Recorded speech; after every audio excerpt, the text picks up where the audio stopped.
Hello everyone, welcome to this RSK Biocensus First Thursday Club webinar. I'm Des Delahaye, I'm a director here at RSK Biocensus, and it's my pleasure to host today's presentation, which is on the subject of seed supplies of UK native wildflowers. But before I introduce our speakers, I just need to run through a couple of housekeeping points.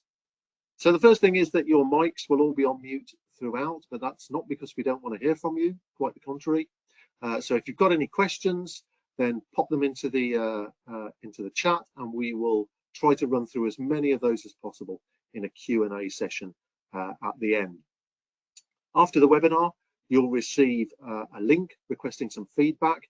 If you could take the time to fill it out and return it to us, that would be great, because it helps us improve our offerings, pick the right kinds of topics for these webinars. So on to the main event. It's my pleasure to introduce our two speakers for today. We have Dr. Richard Carter and Professor John Parker. So Richard studied plant biology at Queen Mary University of London. He continued as a research technician. His early work focused on metapopulation ecology. He began work as a freelance plant ecologist in 1988.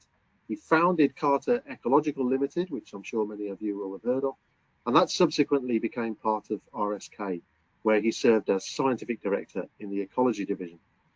He is still at RSK Biocensus, I'm very pleased to say. He also held an honorary lectureship at the University of Reading from 93 to 2020.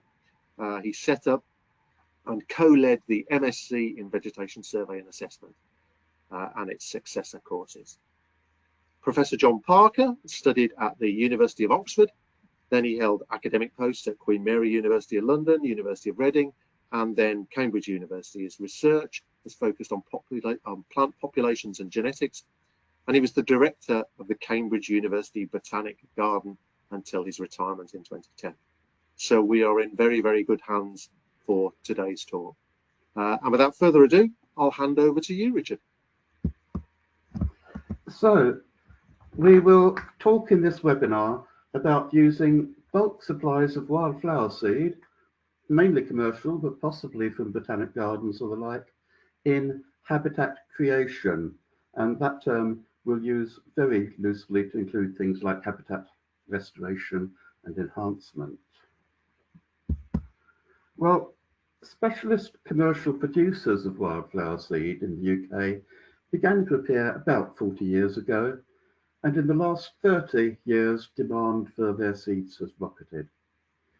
Today, we see evidence of wildflower seed having been sown wherever we go, and it's often obvious due to mixtures of species that seldom go together naturally, excesses of showy species, and uniformity, the same species regardless of locality, soil type, or habitat.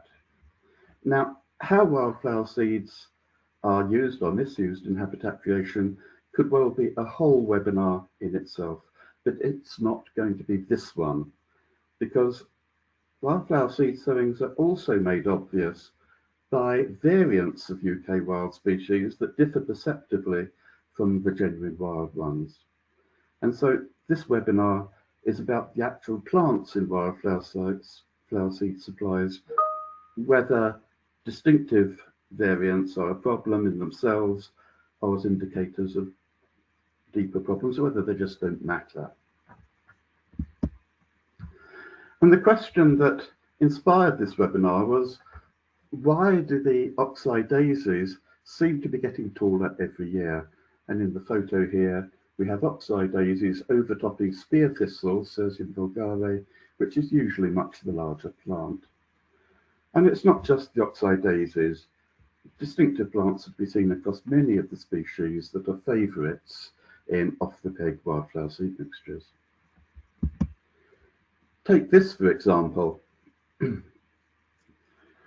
Wild ladies' bedstraw, Galium verum, is typically a prostrate to ascending plant, around 20 to 30 centimetres tall, but increasingly in wildflower seed sowings we see rigidly erect plants 30 to 40 centimetres tall, as in the first photo, and in the second photo we've got one over 1 metre tall. So we are talking about plants that seem to differ perceptibly in the eyes of amateur but expert botanists, the people in Botanical Society of Britain and Ireland, who do the majority of the BSBI's plant recording. So how are we coming at this issue? Well, first, this is not going to be a criticism of the seed growers, many of whom are very knowledgeable and passionate about what they do. So far as any responsibility for the use of wildflower seed goes, it lies with us, the professional ecologists. And we're starting simply from the observation that distinctive forms of supposedly wildflowers are now ubiquitous in the UK, and we consider the issues on a common sense basis. We think about what just might arise when you cultivate wildflowers to bulk up and harvest their seed in large quantity. Now, at this point, some people may already be thinking, well, surely this problem has long been recognised and solved. When I ask ordinary BSBI members about the odd-looking plants they see, their answer is usually that back in the 1970s, wildflower seed suppliers thought it was okay to source UK wildflowers from outside the UK. And now we have all these odd-looking plants that actually are from overseas. Well, by the 1980s, this was indeed recognised as a huge problem, and a group called Flora Locale campaigned to put things right. And they were very successful, so much so that they're now closed down, job done, although SIGN maintains the literature on the SIGN website.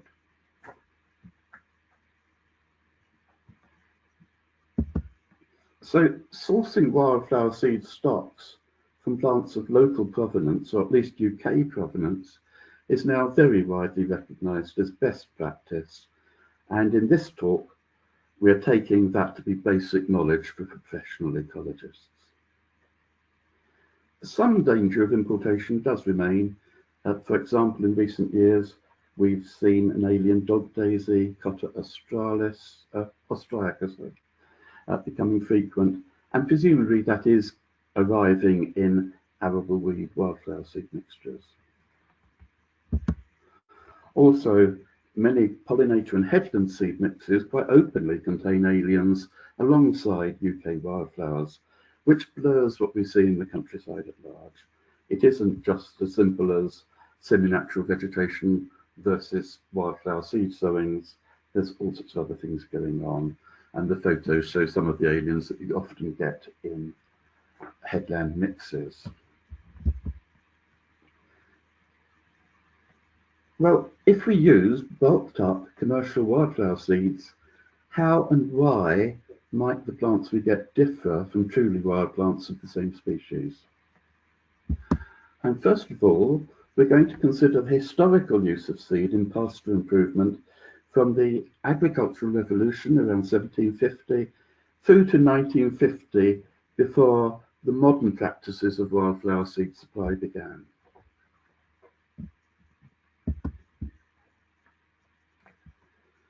And Victorian and early 20th century floras very often included fodder plants that had become widely naturalised from roadsides, waste management and so on, rather surprisingly because they tended not to include aliens. Some of those fodder plants, like Alsite clover and common vetch here, remain common today. Others, like crimson clover and sainfoin, largely disappeared by about 1950, and when John Parker and I were young botanists, we puzzled as to why our books were showing us these plants that we absolutely never saw.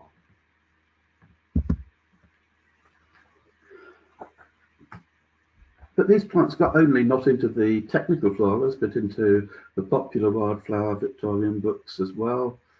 I have here an illustration from Field of Woodland Plants by W.S. Furneaux, published in 1910. And the bouquet contains two very common plants, or they were common then, Dactylis glomerata grass and cornflower Centaurea cyanus. It contains one really rare plant, I don't know why, Salvia potensis, and the other three were all fodder introductions that had got widely naturalised in 19th century England: lucerne, common vetch, and crimson clover. Well, I'm now going to hand over to John to talk a bit more about these, the scale of these seed use in Victorian times. We need to go back further. We need to go back to the time of Linnaeus. And Linnaeus was widely respected. And in this country, one of his apostles was Benjamin Stillingfleet. And he was very interesting because he realized that concentration on fodder plants in grassland had not at that stage taken place, and Linnaeus was not really very interested. But he indicated that we had to go for improvement of pasture by introducing new selected forms of grasses and other forage plants. The classic then that emerged from this was timothy grass, Phleum pratense, a widespread grass across Eurasia. However, timothy had been taken to the United States along with most of the European flora by settlers. And by this time, in the mid-18th century, it was very common, particularly in North Carolina, where it made almost pure stands. There was an enterprising man in New York called Timothy Hanson, who realized that this grass was good for pasture, good for cattle, and would have a ready market. So he had it collected in North Carolina, shipped to New York, and then distributed around North America, but also back to Europe, including Britain.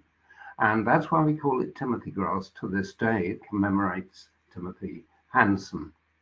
Now, there's more to it than this, because by 1816, about 60, 70 years later, it's clear that grass seed and other forage plants were in common supply. And you can see from this book of William Salisbury, and Salisbury was the successor to Curtis, of whose botanical magazine has been the oldest publication in botany in the world, still going. And he, Salisbury, wrote a book here, The Botanist's Companion, about useful plants. So if we look at what he was saying that there was a need still for the introduction of grass seeds and other forage plants into natural meadows in order to improve them. And he gives examples of these, and he gives 9 pasture grasses in the first part of this book, of which, for example, Poa trivialis, 6 pounds of seed per acre. Massive quantities were being injected into our what are called, we would think of as native meadows. But more importantly, it was the fodder plants alongside, the vetches and clovers, but also yarrow, plantain, black medic, salad burnet, which we'll talk about later, all of which are likely to be parts of your mixtures of wildflower seeds. So by the 19th century then, we had this injection of seeds from unknown provenance, maybe grown in Britain, maybe not, so into our native meadows. So wildflower seeds collected as native may in fact be 19th century or even 18th century fodder plants. So if we go on from there, there's another problem. There is an elephant in the room, and that is moving on from the collection of plants which get into the growers' hands. There is a problem of what we call unconscious selection. And this is something which was identified as long ago as Darwin when he wrote about the domestication of plants and animals, that by selecting for something, for example, seed yield, you will bring along with it unexpected consequences of selection of other things. And he called this unconscious selection. Now that was Darwin. Later in the 1950s, Darlington at Oxford, the professor at Oxford, gave a genetic basis for unconscious selection. And picking up on that, Charles Heiser in the United States, working on the domesticated peppers which come all from South America and range from things like chili through to sweet peppers. He realized that unconscious selection was at work here, and he wrote a very interesting paper in 1988, which we can give the summary of here. Unconscious selection may be defined as non-intentional human selection. Worth looking at. Now, what's going on? Well, what is this unconscious selection all about? Well, the thing that Darlington pointed out was this, that this is what we're seeing here, special effects called of genetic drift, called founder effect. And you can illustrate it in this way: continent, island, or you can think of continent as being the wild and the island as being selection, the selected plants that you're going to grow in cultivation. Well, you can see here, if you've got a small sample, you're not going to include all the genetic variation that was present in nature, so that you're sampling constantly and reducing the variability in your samples. I can give you an exact example because this is my own work, which I carried out many years ago, 50 years ago, about long-rooted catsia. Here it is, and it could well be in your wildflower mixtures. What I did was effectively take this into domestication to use for genetic work concerned with chromosome variants, which are generated. And so what did I do? Well, I grew my seeds from nature, chose seedlings, the biggest, of course, because the best and best grown, grew them to flowering, used those plants, threw away the plants that didn't flower, and then carried on using the first open capitula, and then the next generation would come through and I would do it again. The result for me was unconsciously I selected a 3-month rapid cycling line, germination to flowering, which for a long-lived perennial is ridiculous.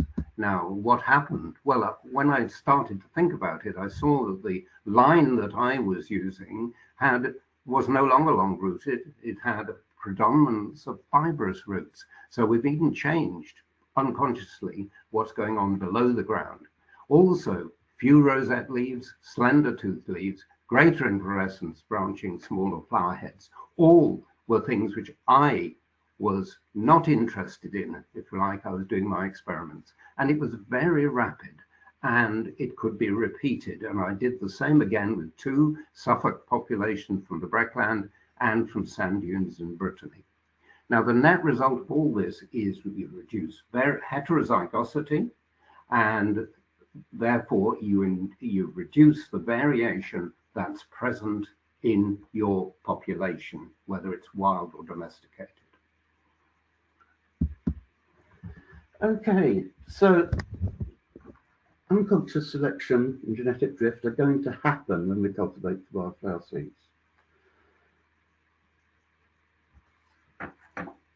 So what sorts of things might actually happen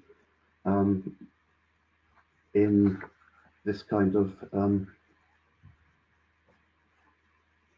scenario? Sorry.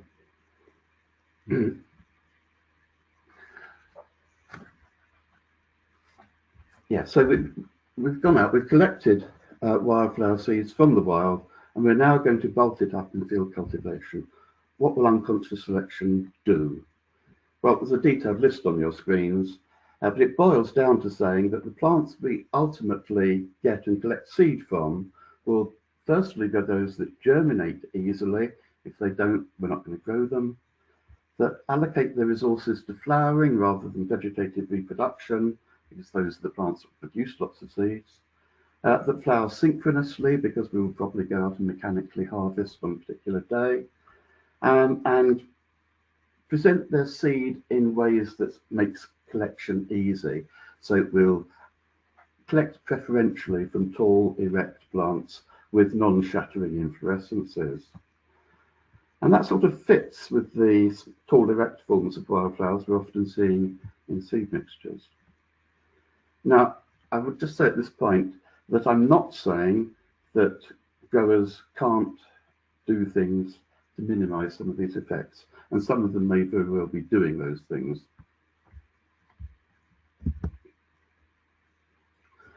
Now, I think at this point, it's interesting to ask whether all types of plant will be equally affected by these problems of unconscious selection.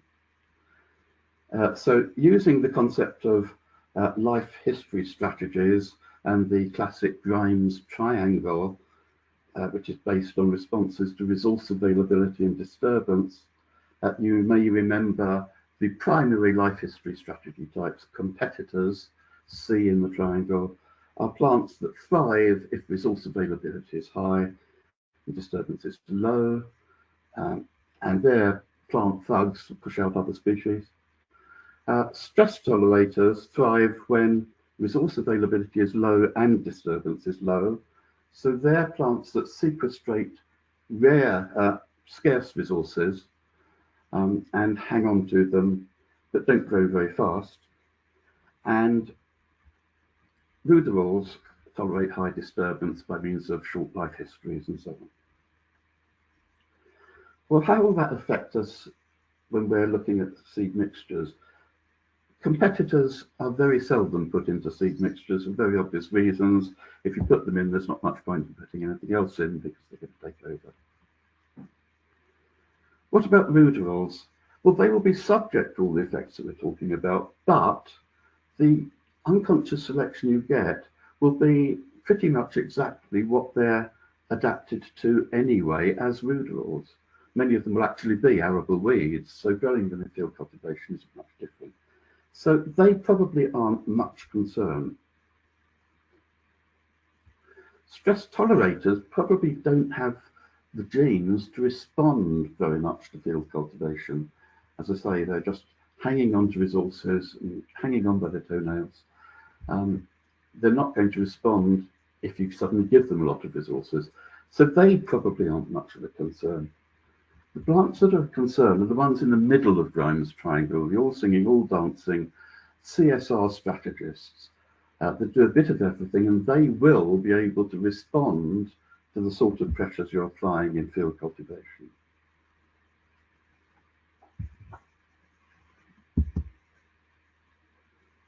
I'm going to skip over that slide. So what does it all mean for habitat creation?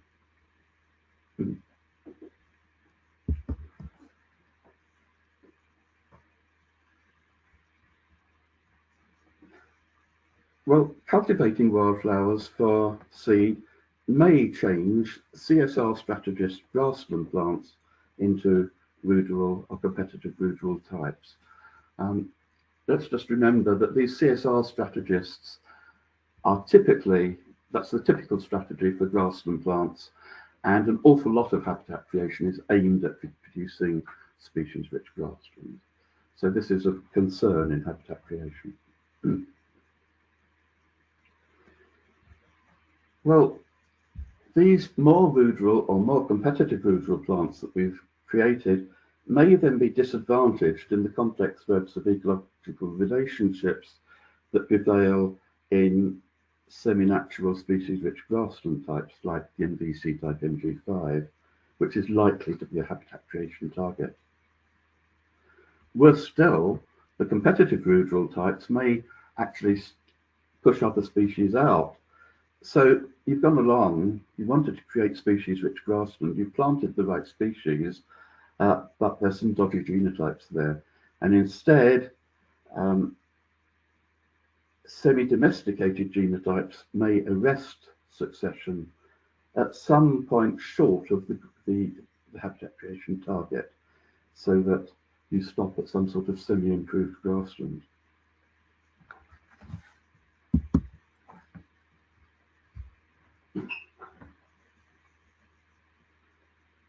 So seed growing might be changing the genetic makeup, it might be altering the fitness of plants, almost certainly reducing their heterozygosity, and this is going to matter if the resulting wildflower seed plants prove dysfunctional in the vegetation targets of habitat restoration. There's also something else going on because we may even be producing domesticated forms of UK wildflowers that are sufficiently distinct to warrant taxonomic recognition. So it could be that as professional ecologists, somewhere down the line, we get embarrassed because taxonomic revisions render our planted native wildflowers non-native, as it were. Let's illustrate this with a sort of cautionary tale. Way back in the 1960s and 70s, increasing ecological awareness led landscape architects to specify extensive landscape plantings of native shrubs around new developments, and it happened on a huge scale. Well, dogwood, Cornus sanguinea, was a popular, almost constant choice for inclusion in these plantings. But in fact, growers supplied a lookalike taxon species, Cornus sanguinea, subspecies australis, or just Cornus australis. The taxonomists aren't decided about that. And no one noticed for tens of years until Peter Sell at Cambridge pointed it out. And yet today, amateur botanists can very easily separate native Cornus sanguinea from the alien planted Cornus australis. And it didn't just happen with this one species. These plantings contain alien Viburnum trilobum and Viburnum sargentii instead of native Viburnum opulus, alien Viburnum lantanoides instead of native Viburnum lantana. At least 3 non-native alien subspecies or varieties of field maple, Acer campestre, instead of Acer campestre subspecies campestre var campestre. Something similar happened with hazel.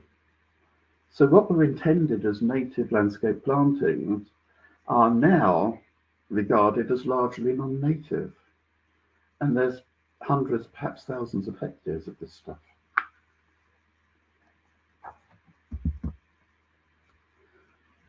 Well, could something similar happen with our wildflower plantings?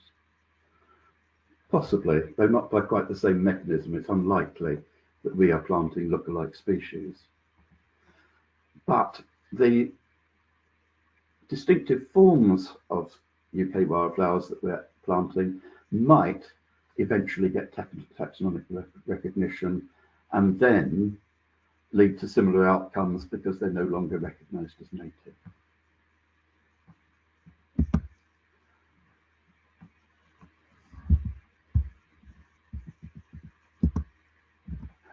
And salad burnet, which we have up on screen here, gives us a nice example. So native salad burnet is a small plant of calciculus grassland. But in wildflower supplies, the plants you get are usually twice the size, and botanists often record them as fodder burnet, Proterium sanguisorba subspecies balearicum. Whether the plants we're seeing are technically subspecies balearicum is debatable. But BSBI recorders are faced with a dilemma. Some of them think it is subspecies balearicum, recorded as that. Others think it's a large plant and recorded as subspecies balearicum, even though they know it might not be, just as a matter of expediency, a way of noting that it's a big plant.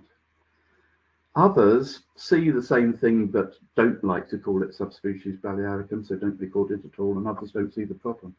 And so the whole recording becomes totally inconsistent.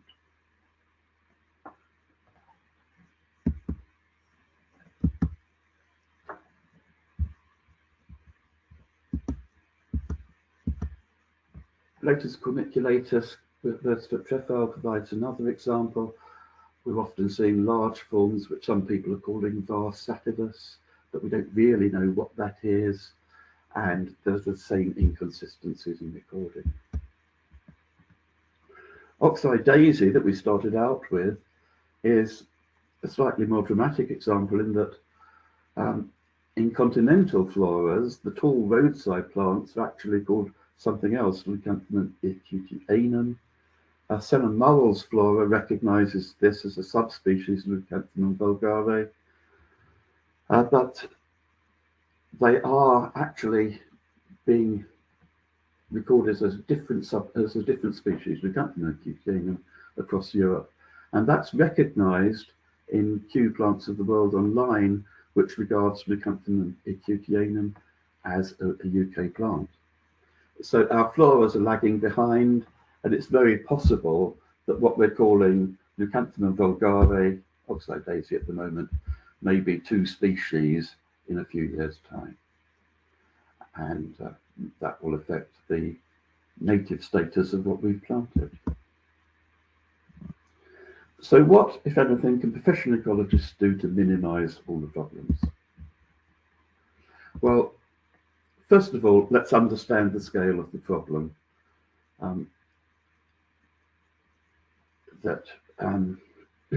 Genetic drift and unconscious selection are inevitable consequences of field cultivation of seeds. The more anthropogenic forms of UK vegetation on roadsides, many semi-improved grasslands and so on, may contain very recently domesticated UK wildflowers from the wildflower seed industry. It may contain UK wildflowers of non-UK provenance back from the 1970s when Flora Locale was striving to put things right. It may contain 1800s fodder species now so familiar that we forget that they're neophytes. It may contain crosses between any or all of those. So we need to ask whether the collectors have avoided non-native and genetically altered plants that are ubiquitous in the UK landscape, and that would actually require a high level of botanical skill. We need to ask whether our seeds are adequately and ethically collected, and Millennium Seed Bank guidelines aim to protect wild populations from over-collecting, to maximise the genetic representativeness of seeds collected from a population, and to ensure legal and ethical collecting and onwards growing. And the old Flora Locale guidelines are also relevant, and I believe SIGN have guidance in progress. Now, there are things the seed growers could do and may already be doing to minimise some of these unconscious selection problems. They could, for example, break dormancy using cold treatments and then sow several different types out into their field plots. They could, with perennial plants at least, keep the first generation plants for many years so that they're actually collecting generation 1 or generation 2 plants rather than going to a further generation each successive year. They could deliberately make sure they're harvesting from plants, from flowers that are growing near the ground, make sure that those get into their plantings and their seed collections. They could harvest on multiple dates and so on. It will make seed more expensive, but it's really down to us professional ecologists. The growers will respond if we create the market demand. And we might actually think about moving towards certification systems where we can actually know that Millennium Seed Bank guidelines were used in collecting, that we know what NVC types the seed were collected from, and that good growing techniques have been used. I would just say one last thing, which is that we should keep it in proportion. We've really been talking here about habitat creation that aims to be authentic. And if what you're trying to do is brighten up a tatty bit of road verge on the way into a commercial area to cheer commuters up in the morning, then you probably don't need to be bothering about these things so much. It's perfectly okay to use conventional wildflower seed mixtures. And if what you're doing is creating little wildflower corn in your garden, again, these things aren't such an issue. But it's as you move into trying to further authentic habitat creation that it may become problematic. And I'll hand back to Des for questions. Well, thanks very much, chaps. That was very interesting. A lot to take in there. We do have a couple of questions.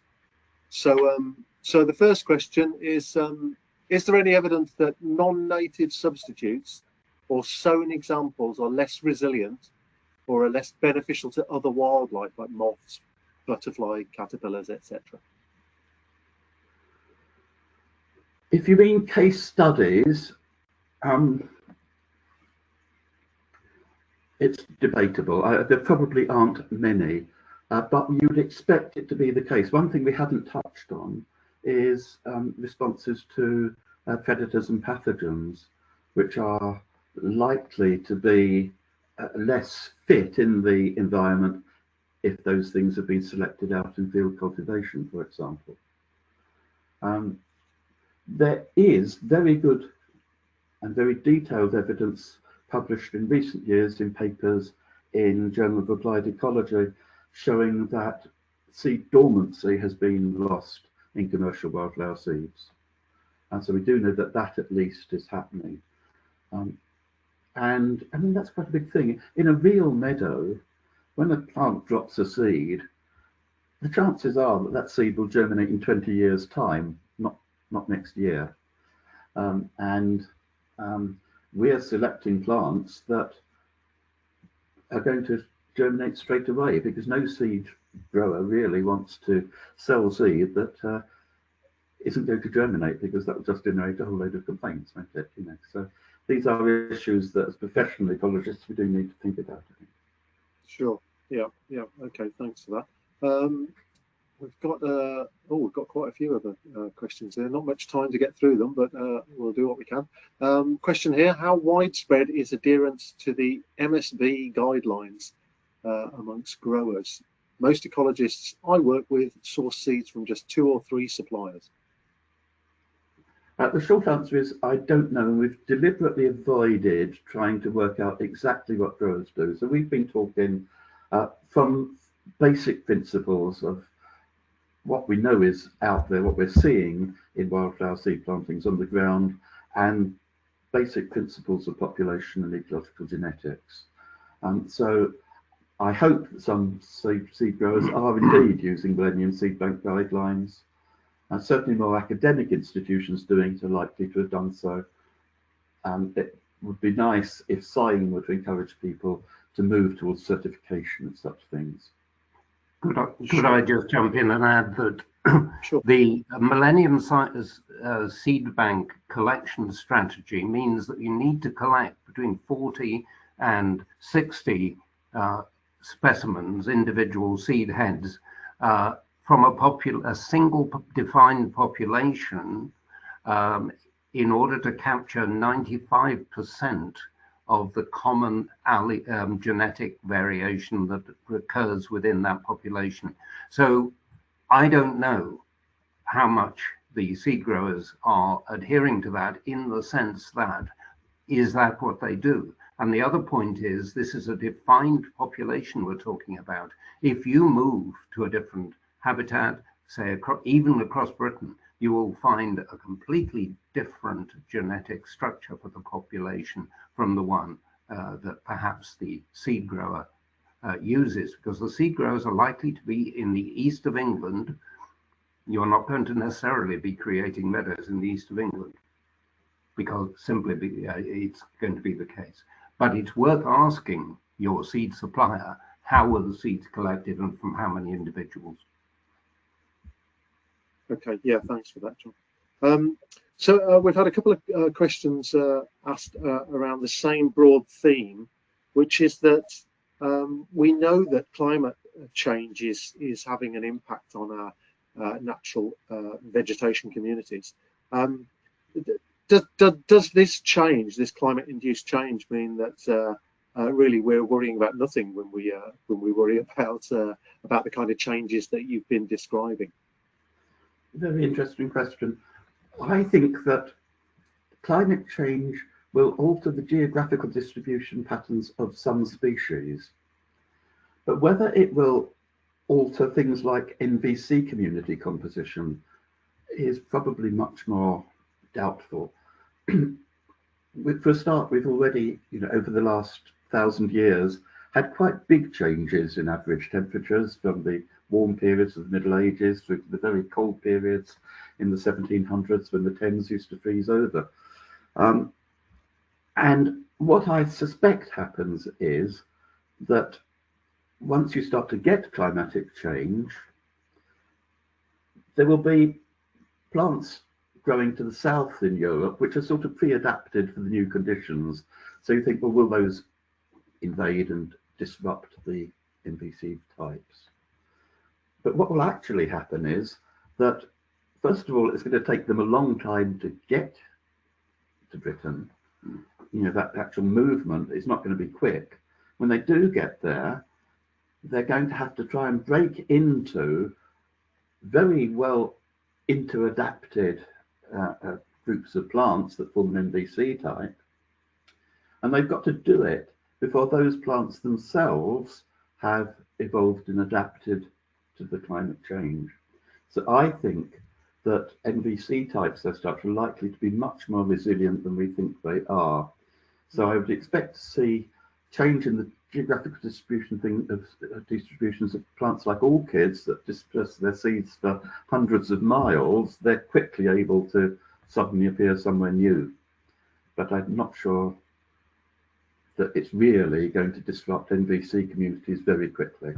But it's worth saying that maximizing the genetic diversity within your seed sample can only be a benefit under these conditions. Because if you have a very narrow genetic base, then the genetic capability is not there for the evolution to the newly changing conditions. Yeah, absolutely. We've also had a couple of questions related to green hay and how the issues that you've been discussing here might apply to green hay. One question was, would more widespread use of green hay from known unimproved meadows for habitat creation solve some of these problems? Yeah, I'm personally very keen on green hay.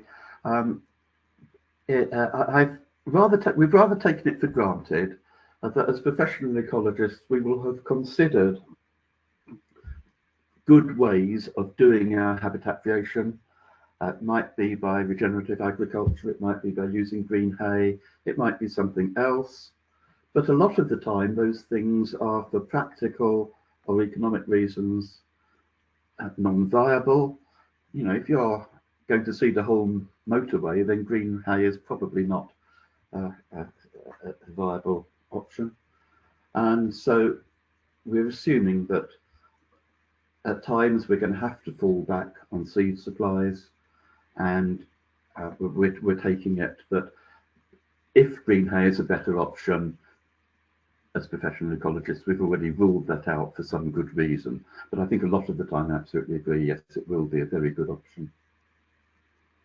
Okay, great, thanks. And then we've had a couple of questions as well about one of the things you mentioned in one of your final slides, which was the possibility of certification schemes for seed suppliers. Can you say a little bit more about what's happening in that area and what those certification schemes might involve, how we could encourage their development and so on? Again, the short answer is no, although I believe that SAIM are looking at this, and actually I'm likely to get involved with that group, but I haven't been so far. But I think, you know, what we've been talking about gives us a spectrum of the things that we might want to see certification cover. So I would like really to know where my plants were sourced from. Where did the wild seed come from in the first place, even though that's been multiplied up? What NVC type was it? Were Millennium Seed Bank protocols followed? And if not, how much of the genetic variability is likely to have been captured? And then I want to know something about the way the seed has been multiplied up. Okay, great. Well, I mean, we still do have quite a few questions posted out there, but what I'm going to do is I'm going to draw things to an end now as we're running up against time. We will try to get back to you if you've asked a question and it hasn't been answered. So we will try to encourage Richard and John to provide some answers by email to some of those questions. Yeah, that's about all we have time for today. So it just remains for me to say thanks very much to today's speakers for a thoroughly interesting talk. Thanks to all of you for joining us. Our next First Thursday Club webinar will be on the topic of kittiwakes nesting on offshore structures, the associated survey and management challenges that presents. So keep an eye on your inboxes for more details, and we hope to see you there. So all the best from me, and goodbye for now.